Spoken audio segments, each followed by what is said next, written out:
حسرت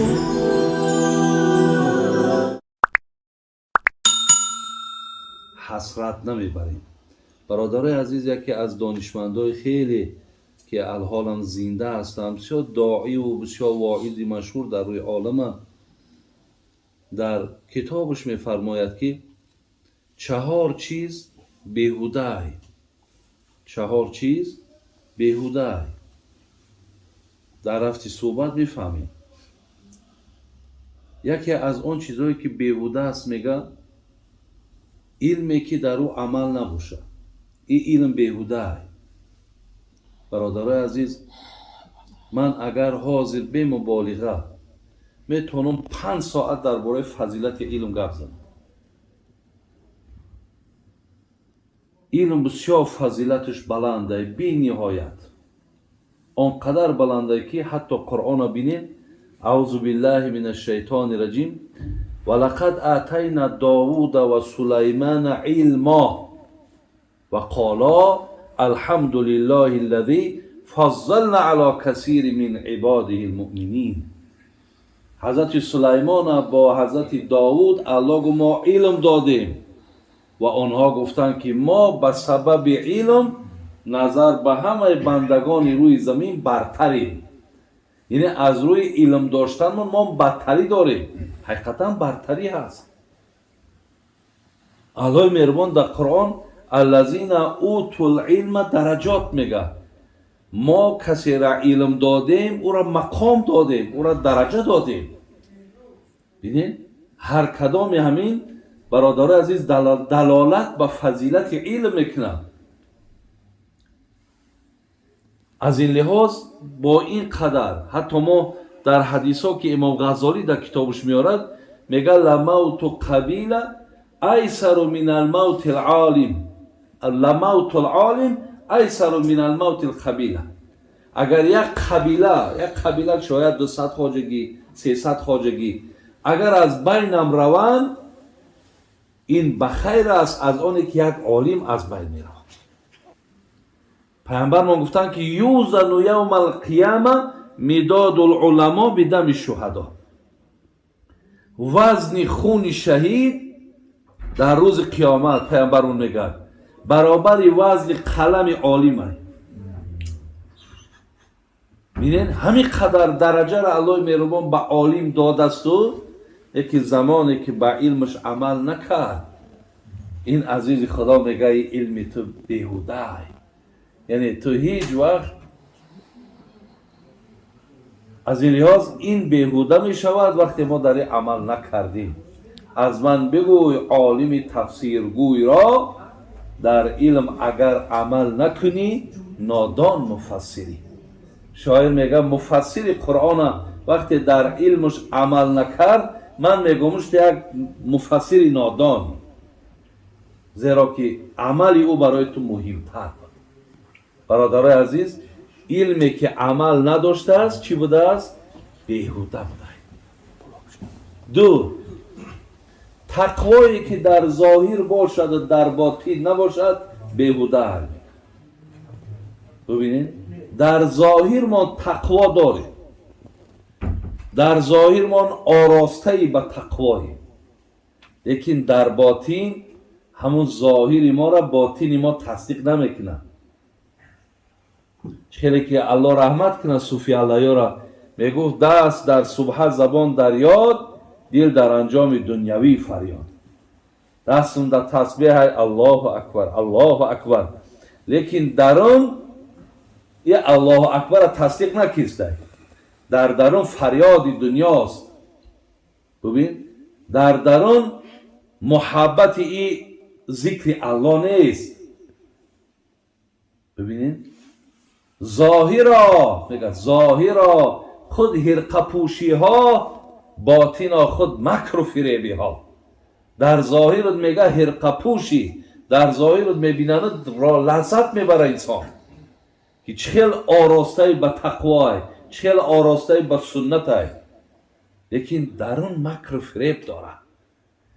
الله رحمت کنه به صوفی علیه را و میگه این چی طاعت چی بندگی باشد، مردنت به که زندگی باشد.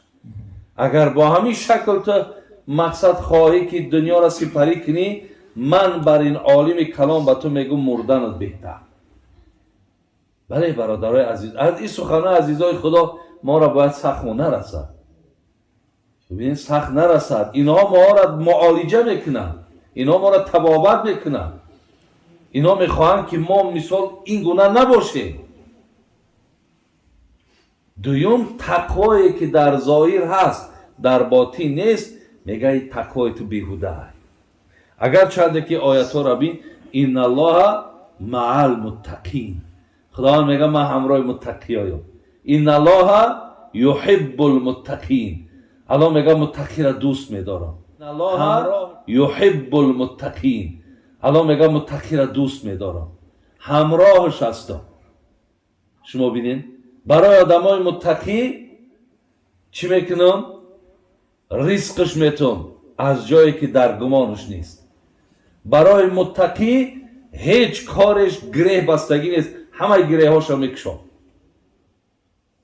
برای متقی سیاه را از سفید فرق کردن علمش هم میتونش، حکمتش هم میتونش، اگر آدم متقی باشد. لیکن اگر ظاهرم ده باشد و باطنم ده نه، یه عزیز خدا میگه که این بیهوده ای، چی معنی نداره.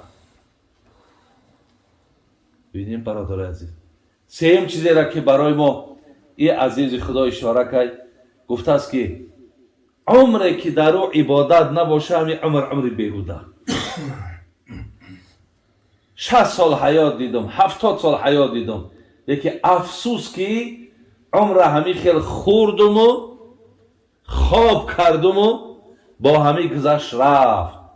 درین این عمر برادرای عزیز نه نماز بود، نه ترس خدا بود، نه یک راه دین بود، نه نماز جماعت بود. بین یعنی بالکل از بندگی خالی بود. فقط در همین عمر از من سپری شد. میگه همین عمرم عمر بیهوده گذشت. این عمر مقصد اون عمری که فیض داره، برکت داره، این عمر از او عمر نیست. الله مهربان رحمت کنه جناب محمد صاحب را کلاسیکه ویا میگه عمر آن که صرف کرده در حضور ذکر او. کدام عمر را که دیدین که با آفریدگارش رابطه داره، همون عمر بگو. عمر آن که صرف کرده در حضور ذکر او، حیف عمر در پی این نفس کافر. همین عمری که اگر حق جویی نداره با بپرساند، همه عمر تا عمر میگوی. عمر اگر نگذارد به حق جویی شرم نکرده، عمر هم گویی. عمر اگر نگذارد در رای مولا، عمر هر گاو خر از او بالا. الله رحمت شد که برادر. یعنی سیوم چیزی را که حضرت میگه بیهوده است، عمری که عبادت نداره، عمری که بندگی نداره، این عمر بیهوده بوده. چهارم چیزی را که این عزیز خدا برادر عزیز برای ما یعنی بگیم گوشزد کرد، مالی که اگر از او صرف و خرج برای راه خدا، برای دستگیر یگان بیچاره نیست. ببینید مال داره لیکن سخی نیست، مال دارد لیکن هیچ وقت نفر از نانی او، از آبی او، از صدقه او برخوردار نیست. حالا که پیامبر من وقتی پرسیدن ایول اسلام خیر، حضرت بهترین عمل ها در اسلام کدام ای؟ حضرت چی گفتن؟ گفتن که تطعم الطعام و تقرأ السلام علی من عرفت و من لم تعرف. کسی را شناسی نشناسی سلام کن، سلامش بده، السلام علیکم و رحمت الله و برکاته. یکم بهترین عمل در اسلام. دوم تطعم الطعام، بچم طعام بده، صدقه داشته باشی. بهترین عملی در اسلام. ندارد مالداری که اگر سخی نیست، مالداری که از او کسی مقصد برخوردار نمی شود، همین مال بیهوده است. یعنی صد افسوس که همون حدیثی که جبرائیل 3 باره که در منبر آمین گفت، بعدا پیامبر من آمین گفت، بعدا گفتنش این آمین چی معنی داشت، برای چی آمین گفتی؟ گفت کسی که پدر و مادر بیا و داخل جنت نشوه. جبرائیل گفت که خداوند او را رحمتش دور کنه. بگو آمین. من گفتم آمین. یعنی کسی مال داره و با همین مالش با جنت نمی روه. برادری عزیزی بی نهایت خطای کلان کرد. امکان داشت که آدم مالدار با مالش جنت بروه. داشت همین امکان بود که با مالش خیلی که همین جهاز من از همین جهاز دوبای رکی باشم. هفته آینده در پیشترین میمانخانهش در کرشم یک مثال خانکش بران میکنم. میگم همین من میام چیسله یکم ینور در اینجا من خواب میکنم. یعنی من پیشکی هر جای را خواهم بران میکنم. همین بران کردنم مثل که از همین جا ایستاده آدم جنت هم با مال و با خیر و با احسانش بران کردن میتونه. برادر عزیز، برای همین خوش به حال کسایی که با مالهاشون خدمت میکنن. مال مقصد برای معیشت و برای معصیت صرف نمیکنن، بلکه خدا داده بین هم خدا کش استفاده میبره، هم بنده های خدا را برخوردار میکنه. در عوض الله مهربان هم ثوابش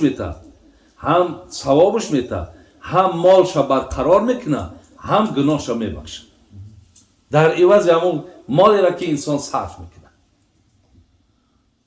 برای همین برادر از 4 چیزی را که این عزیزی خدا برای ما گوشزد کردن بیهوده است ما درک کردیم. یکم علمی که عمل ندارد. برادر از تقوایی که در ظاهر من هست در باطن من نیست. سیوم چی بود؟